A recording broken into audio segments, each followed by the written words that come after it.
En silence tu seras élevé, ils t'ont laissé, Allah t'a élevé. Assalamu alaikum wa rahmatullah wa barakatuh, mes frères et sœurs. Il y a des moments dans la vie où la réussite ne provoque pas des applaudissements, mais des silences lourds, des regards pleins de jalousie, des murmures derrière ton dos. Tu pensais que ton élévation allait rassembler, mais elle divise. Tu pensais que ton succès allait inspirer, mais il irrite. Pourquoi? Parce que ce que tu es devenu remet en question ceux qui disaient que c'était impossible. Ta lumière les dérange, non pas parce qu'elle les aveugle, mais parce qu'elle révèle leur obscurité. Et pourtant, cette épreuve fait partie du plan divin. Allah t'élève pour sa cause, pas pour leurs opinions. Il transforme tes blessures en puissance, tes larmes en sagesse et ton silence en victoire. C'est dans la solitude du rejet que naît la plus pure des connexions, celle entre toi et ton Créateur. Allah ne t'élève jamais sans raison.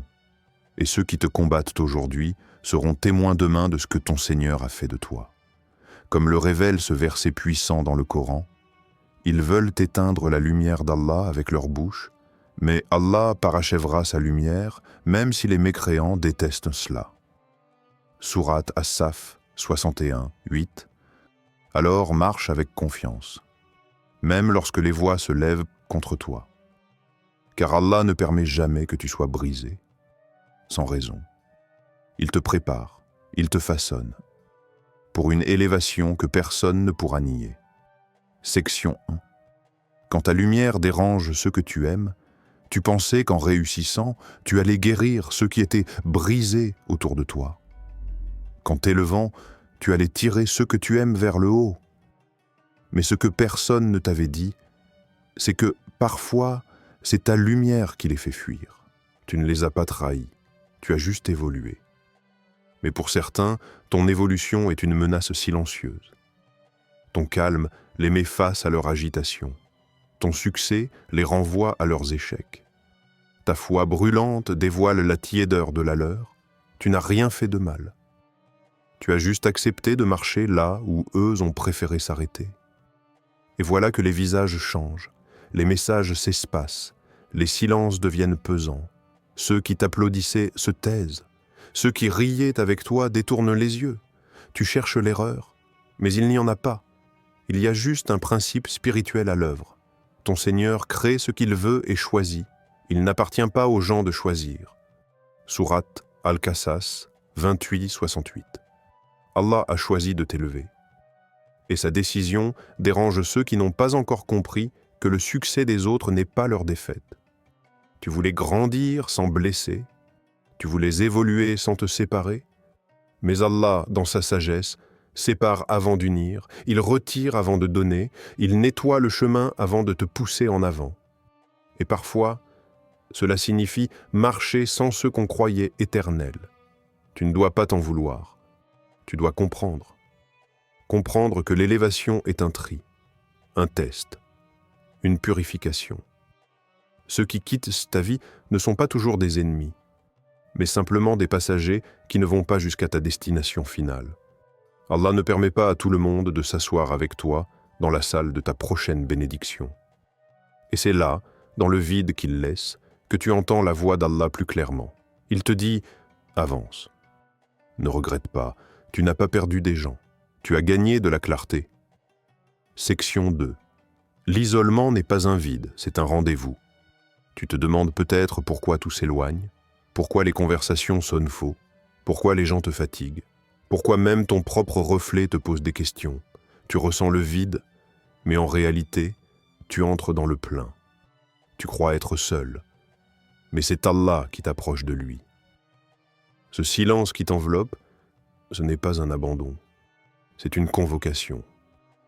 Tu as été convoqué à l'intérieur, là où le tumulte du monde ne pénètre plus, là où l'ego doit se taire. Ce n'est pas une punition, c'est une distinction. Il t'a choisi, comme il a choisi ses prophètes.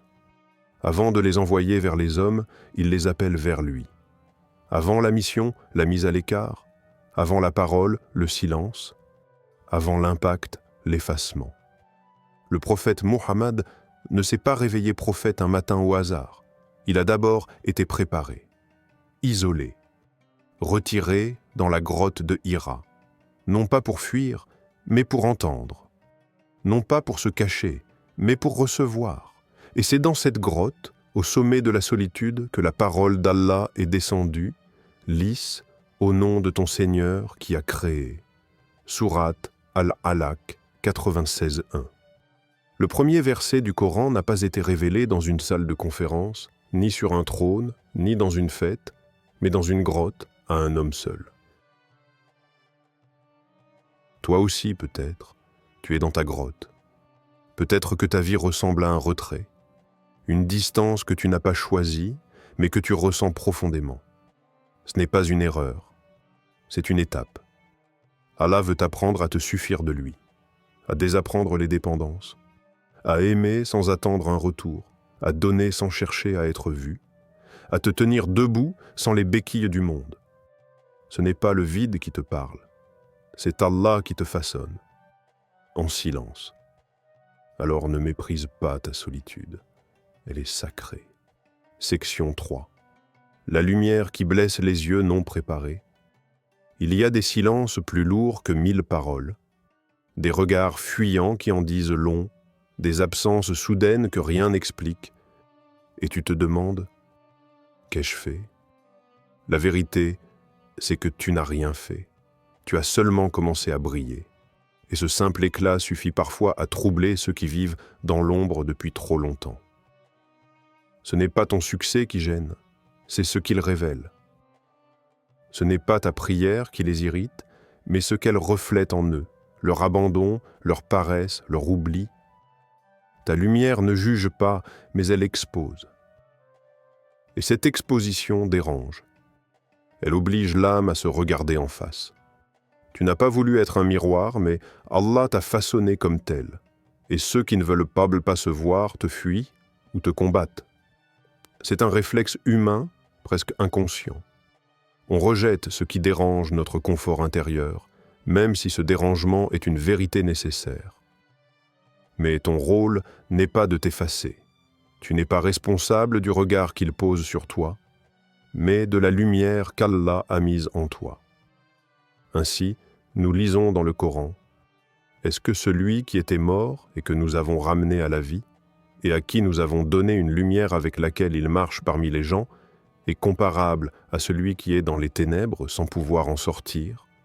Sourate Al-An'am 622. Tu marches avec une lumière. Elle te guide, elle t'élève. Mais elle éclaire aussi le sol autour de toi, et dans cette lumière, certains ne veulent pas voir leur chaîne. Alors ils t'accusent d'arrogance. Ils disent que tu te prends pour meilleur. Mais en réalité, ce n'est pas toi qu'ils fuient, c'est eux-mêmes. Et parfois, ce rejet ne vient pas d'ennemis, mais d'êtres chers. C'est ce qui rend la blessure plus profonde. Mais ce n'est pas une raison pour te cacher. Si Allah t'a fait flambeau, ce n'est pas pour que tu vives dans un placard. Brille. Même si ça dérange, même si ça fait mal, même si tu dois avancer seul, car tu ne seras jamais seul avec sa lumière. Section 4. Le sommet n'est pas donné, il est décrété. Tu peux être rejeté, trahi, oublié. Mais si Allah t'a choisi, qui pourra t'arrêter? Tu peux entendre 1000 langues s'élever contre toi, tu peux sentir les portes se fermer, tu peux voir les soutiens s'évaporer.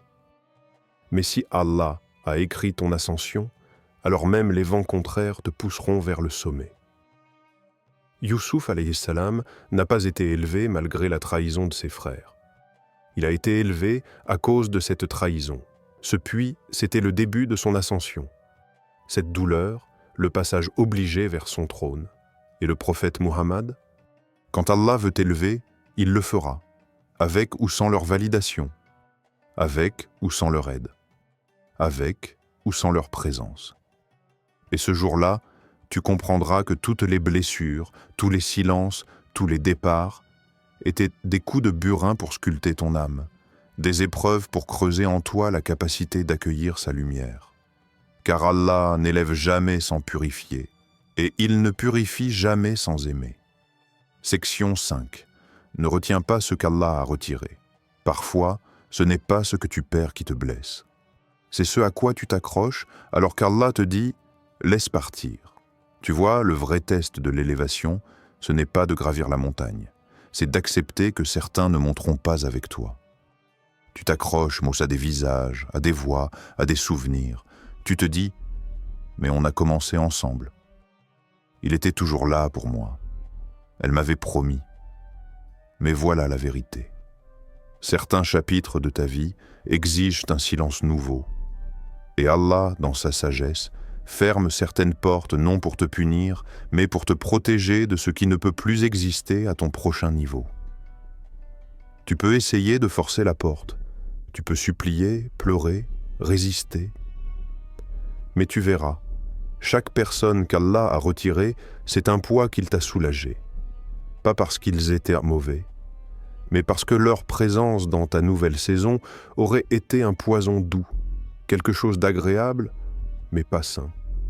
Quelque chose de familier, mais qui te ralentit. Et toi, est-ce que tu vas rester à la porte close ou avancer vers celle qu'Allah t'a ouverte?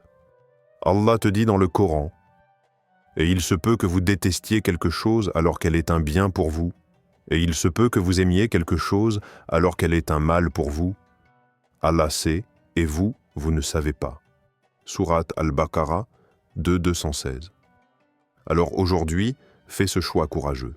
Ne retiens plus ce qu'Allah a retiré. Ne te baptise plus pour des liens qu'il a dissous. Ne mendie plus une place dans un cœur où il t'a effacé. Car si tu savais ce qu'il prépare à ta place, tu danserais dans ton désert. Tu pleurerais de gratitude pour chaque départ. Tu bénirais chaque trahison, chaque silence, chaque absence. Tu comprendrais que ce n'était pas une perte. C'était un allègement, une ouverture, une libération. Prière, ô Allah, toi qui vois ce que les autres ignorent, toi qui entends les soupirs de nos cœurs silencieux, accorde-nous la force de ne pas fléchir devant la jalousie, de ne pas nous éteindre face à la haine. Protège-nous des cœurs envieux, des langues acérées et des regards empoisonnés. Fais de nos réussites un moyen de te glorifier et non de nous enorgueillir. Guide nos pas, purifie nos intentions et fais de chaque élévation une raison de nous rapprocher de toi.